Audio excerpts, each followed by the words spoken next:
بنده حجت الاسلام ارژنگ صنوبر از روحانیون ولایت مدار هستم که تو این شرایط داخلی و منطقه‌ای کامل گوگیجه گرفتم. به همین خاطر ترجیح میدم بیشتر بخوابم، چون وقتی بیداری همش بالا و پایین میشی، همش.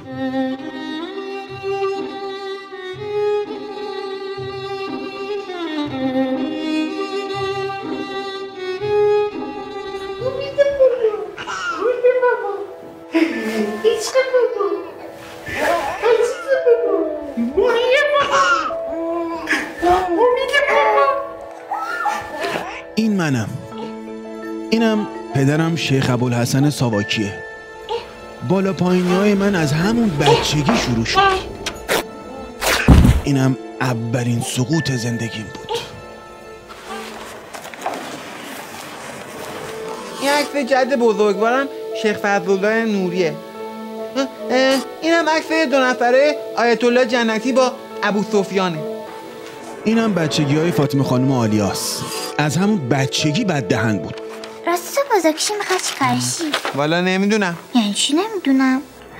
من بزرگشم میخوام یه جهانگرد بشم، با یه کوله پشت بزرگ همه دنیا رو بگردم.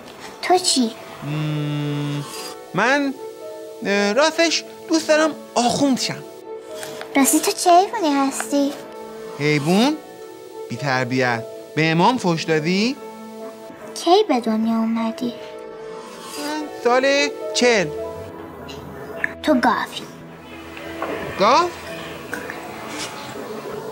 دست شما در نکنه. بله، اینطوری بود که زندگی گاوی ما شروع شد.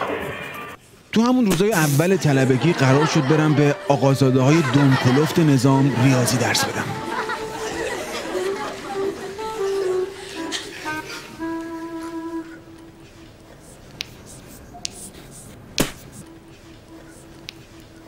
تو ما آقا درسته طوله آیت الله مکارم شیرازی هستی، ولی از کلاس درس من برو بیرون. این آخرین جمله‌ای بود که تو کلاس درس گفتم. با اردنگی پرتم کردن بیرون. زور تو خونه بابام خیرمو گرفت. چرا زود اومدی هم مدرسه؟ نرفتی مدرسه؟ چرا حرف نمیزنی؟ میگم تعطیل بود مدرسه، چرا نرفتی مدرسه؟ والا بابا پسر آیت الله مکارم شیرازی رو سهواً از کلاس انداختمش بیرون. خب گفتم یا جای این جونور تو مدرسه است یا جای من. خب بعدش چی؟ هیچی دیگه. اون جونوره موند. آیت الله نوری همدانی هم اومد با اردنگی ما رو انداخت بیرون. تو هم واسطی بر نگاش کردی مرد که بی سواد. نه بابا چی راستی که برگشتم بهش گفتم حالا که اینطوره من از اردوی دلواپسا میرم تو جناح آیت الله هاشمی رفسنجانی. تو کی میخوای بزرگ شی؟ مگه دستمال کاغذی هست یه روز لازمت داشته باشن یه روز نداشته باشن؟ وای تقی چی گیز دادی بیل نمی کنی یا بلش کن بچه رو، کلاس خصوصیاش که برپاه. چیزی هم که زیاده کار برای معلم بیکار. با تفنگ فر برو. کار زیاده؟ بله. مثل رئیس جمهورها حرف میزنی یا؟ پس چرا من بیکارم؟ سیگار میفروشم، گردو میفروشم. بابا اینو درستش کن، میبینی که دست من جون نداره آخه. اینطوری بود که مادرم منو از دست بابام نجات داد. منم رفتم دنبال یک کار نون آبدار. سلام علیکم. بفرمایید. ببخشید من دنبال یک کار در راستای ارزش‌های نظام جمهوری اسلامی میگردم. شما سراغ دارید؟ بله. نرمشو میخواین؟ نرم؟ میگم نرم میخواین؟ آها منظورتون جنگ نرمه؟ آره دیگه نرم بهترم هست، فقط مستشاری سوریه نفرستید بقیه‌اش حاله.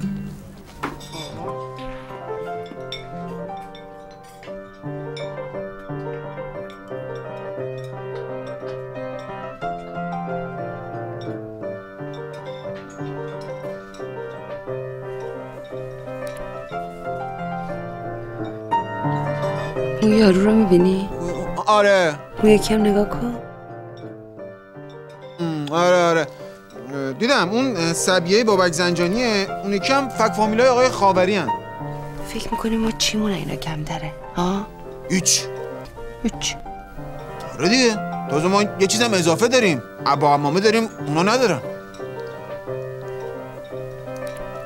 تازه در راستای اقتصاد مقاومتی میتونیم بریم دوستی.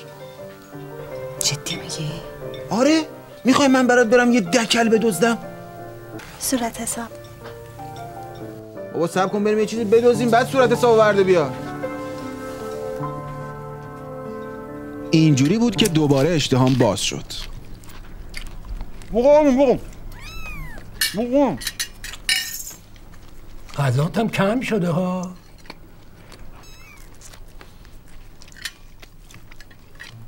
برم. بله تشریف ببریم.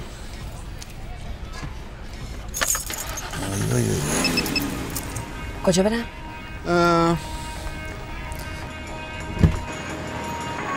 به نظرم اول بریم بیت ولایت اونجا رو خالی کنیم.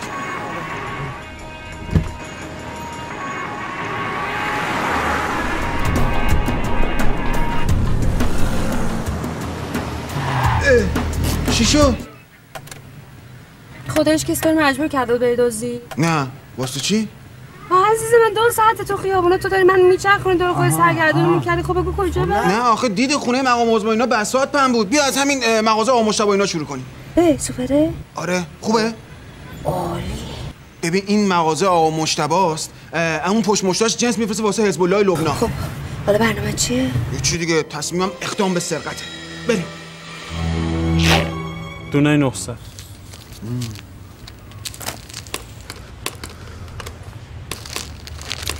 اینا چند؟ اون 375 تومن. 375.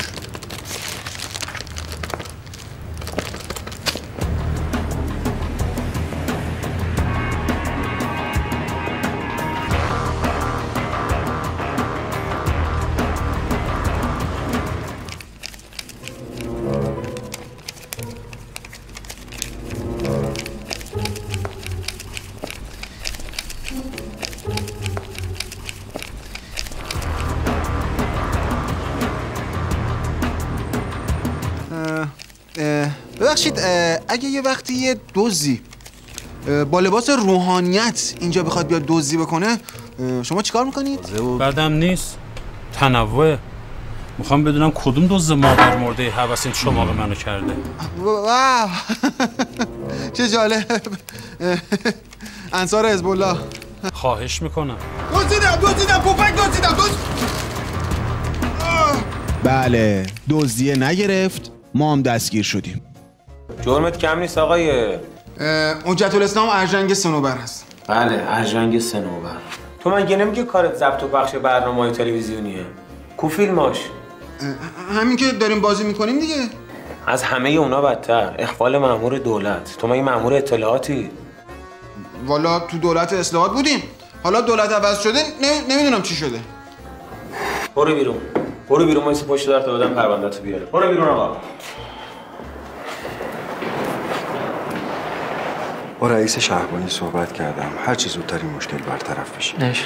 شما با برادرها صحبت بکنید، ببینید چی کار میتونن بکنن. آقا ارژنگ آقا کفگیری. اول به ما گفتن شما تو سوریه ترکیدی که کف کردم دیدمتون. تگه والا این ورا شما این ورا رد صلاحیت شدین؟ با رئیس شهربانی یه جلسه داشتم که چشمم به جمال شما افتاد. شما چه خطایی ازت سر زدی که آوردنت اینجا؟ حالا ما یه چند تا پفک رفته بودیم مغازه چسبید به کف دستمون دیگه. مغازه آقا مجتبی خامنه‌ای. خدا حفظشون کنه. حاجی یه زوری بزن ببین یه کاری میتونی برای ما بکنی. نندازم ما رو ور دل پسر هاشمی رفسنجانی. تشریف داشته باشید ببینم چی کار میتونم بکنم. زورتو بزن آقا زورتو بزن، ما پیرو ولایتی.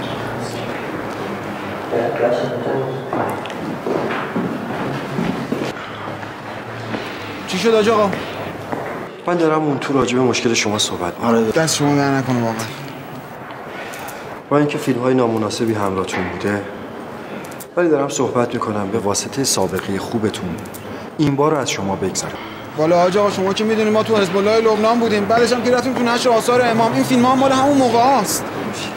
فقط شما باید یه قولی به من بدید. قول که همه چی، هر قولی بهتون میدم، قول میدم دیگه از اینا تکخوری نکنم. سبه بابا بدم. شما آدم خوبی هستی. خواسته یا ناخواسته یه گناهی مرتکب شدی. یه چند روزی با بچه ها باش، شاید اینجوری راهتو پیدا کنی. والا آج آقا ما با بچه ها بودیم، اخراجمون کردن. برادرها آقا امین، اینا اینجا بود که قدم در مسیر امر به معروف و نهی از منکر گذاشتم.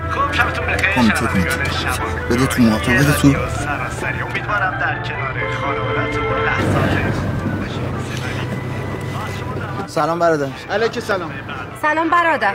دستت نره لای در. از اون دور که داشتیم می اومدین صدای دوب دوب بیستیستون همه جا رو گرفته بود. به ما که رسیدین حالا شدین برادر. اصلا شما میدونین من کیم؟ من کیم؟ آقای ارجنگ. سنوبر. حجت الاسلام ارجنگ سنوبر. عجب داستان. مدارک شناسایی. چیزی نیست. کارت ماشین. کارت ماشین چه به دردم میخوره؟ ماشین که منکراتی نیستش که. شمایی که اونم تو شرایط پس و برجام اومدین عفت عمومی رو لکه دار کردین. آقای برادر ما عفت عمومی رو کاری نداریم. من آقا بیاین دو تا فتنه‌گر بردارین ببرین. بیاین بردارین ببرین. آقای برادر. نه آقا به چه آقای برادر. من فقط دارم میرسونمشون، میخوایم اوشین ببینیم با هم. اوشین؟ برنامه زلال احکامو ول کردین رفتین دنبال اوشین؟ اصلا شما میدونید امروز چند ماه قمریه؟ آقای برادر 18 ذی‌حجه. با شما نبودم. تو بگو. گفتن دیگه 18 ذی‌حجه. 18 ذی‌حجه؟ آقا بیا بردم ببرشون. بیا ببرشون. بردم ببرشون. برو اینو. هیچ. ما اینا رو گرفتیم. فرداش معلوم شد این پسره پسر بزرگه آیت الله مکارم شیرازی بوده. داداش همونه که به خاطرش از مدرسه اخراج شدم. اینجا بود که ما رو از گشت ارشاد انداختن بیرون. دوباره دلم میخواد بخوابم. با توجه به شرایطی که توش هستیم و سرنوشت روحانیت، این دفعه باید بریم تو قبر بخوابیم. تو قبر.